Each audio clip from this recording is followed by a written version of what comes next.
What's up mga kamoto? Welcome to my channel. So for today's vlog, aayusin natin tong center stand ng Honda Click natin.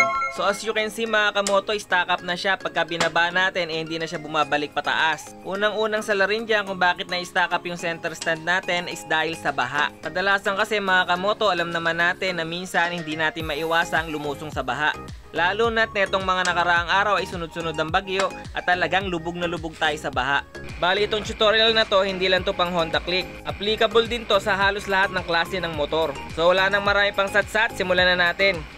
So punta tayo sa kabilang side ng motor natin. Meron tayong tatanggalin dito na pin na nakatusok sa shafting. So ayan o. Gagamit lang kayo dito ng long nose sa pagtanggal. Madali lang naman yung pagtanggal nito mga kamoto. Sundan nyo na lang yung ginagawa ko. So yan, natanggal na natin. Balik tayo ulit sa kabilang side.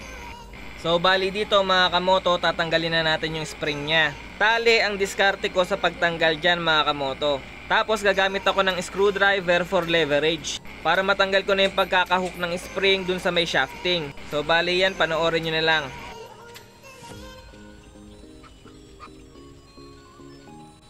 So bali ang screwdriver, ikakalang ko yan dun sa may chassis. Tapos tsaka ko siya hahatakin. So yun. So comment down below na lang mga kamoto kung may iba pa kayong diskarte sa pagtanggal niyan. Proceed na tayo dito sa may shafting. Bali huhugutin na natin siya. So para magkaroon kayo ng magandang access sa shafting, tanggalin muna natin tong wire na nakaharang. Magtatanggal tayo dito ng isang tornilyo sa crankcase. Gamit lang kayo dito ng T-wrench na 8mm.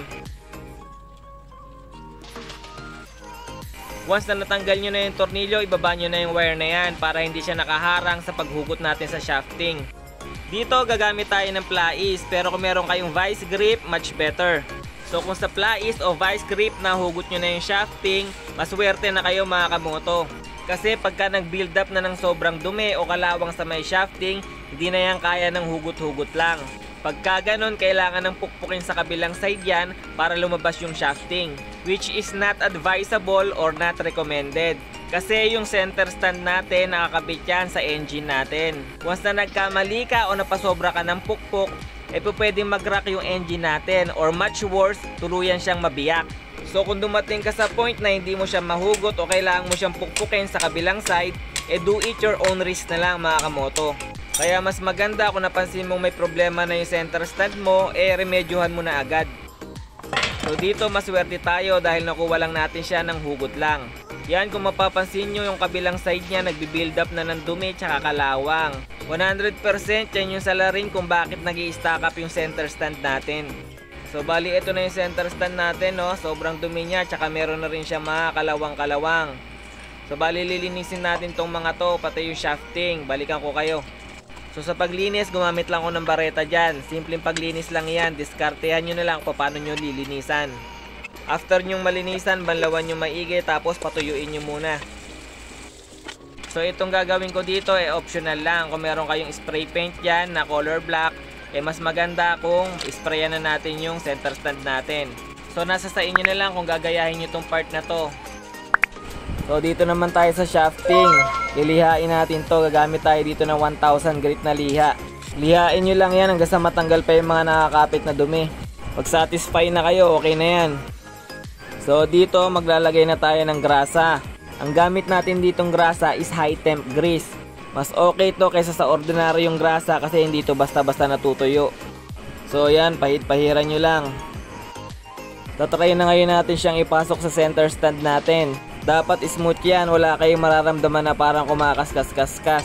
So yan, kung makikita nyo kusa siyang bumababa. Dapat ganyan ka-smooth mga kamoto.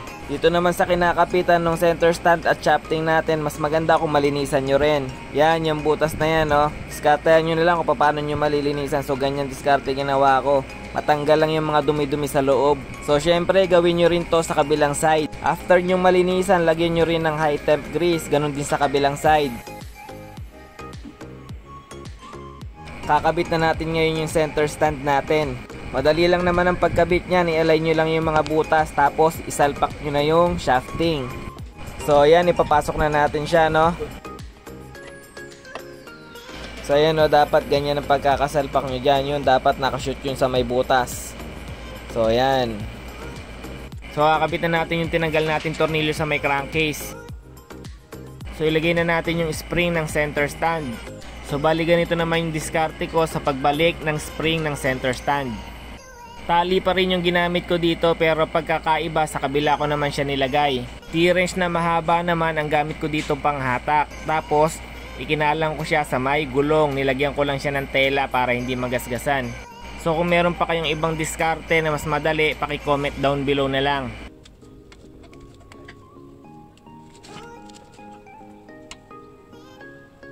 So lipat tayo sa kabilang side, yung pinatinanggal natin kanina na putol na tsaka marupok na, so hindi na uubra yan. So pwede naman na alambre na lang ang gamitin natin pamalit dun sa pin na tinanggal natin kanina. Bago natin ilagay yung alambre, syempre balik na natin yung washer nya. So ito nga pala yung alambre, no? Bali ipasok nyo lang siya sa may butas. Tapos kayo nang bahala dumiskarte kung paano siya ibibilot nang hindi matatanggal. So ayan, para sa akin okay na to, no? Diskartehan nyo na lang or bumili na lang kayo ng pin, mura lang naman yun. So, bali ito na mga kamoto, no? Kanina yung center stand natin stack up na at di na bumabalik pag binababa. Pero ngayon makikita nyo naman balik na uli siya sa dati. Ang ganda na uli ng play nya. So bali dito, testing natin siya ng naka-center stand tapos ibababa natin. So yan, nakita nyo naman, ang ganda ng play.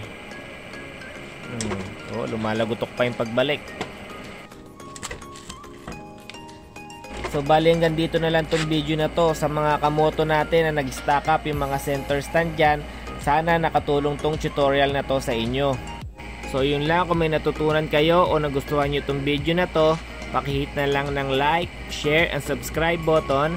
Damay nyo na rin yung notification button para lagi kayong updated sa mga bago kong uploads.